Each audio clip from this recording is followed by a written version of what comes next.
Hurmatli obunachilar, bugun biz Quyonxonaning ikkinchi qismini ko'rsatamiz. Birinchi qismini ko'rgan bo'lsanglar, ikkinchi qismini ko'rsatamiz. Qani ketdik. Borishyapti mana. O'zimiz barg beramiz.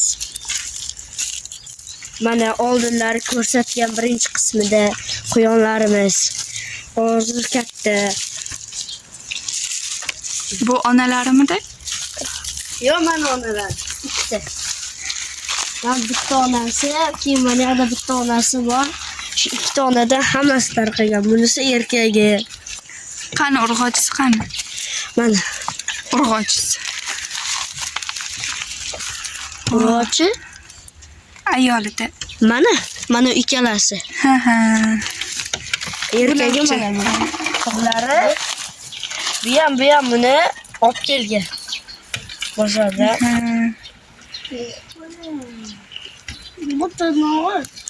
Har yil bir marta sotamiz. Obunachilarim, quyonlarimizning rezultatini ko'rdingizmi?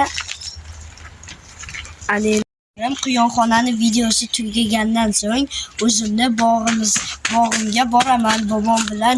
Bobomga yordamlashgan bog'imga. Qani ketdim. Biz necha yildan beri parvarish qilyapmiz. Bugun yaxshi hosil beradigan ko'rinishda. Ko'ringlar. Bu yil chiroyli hosillar bo'ladi shekilli. Albatta. Bunga necha yil ketdi deb o'ylaysiz? Shu 1 yil. Mana 2 yil. 1 yilda shunaqa hosil yaxshi. Bu qanaqa daraxt? Bu anor daraxt. Buni mening akam ekkan. Bobomga qarashi. Mana akangiz. Pishganlarini ko'rsating. Pishganlari mana.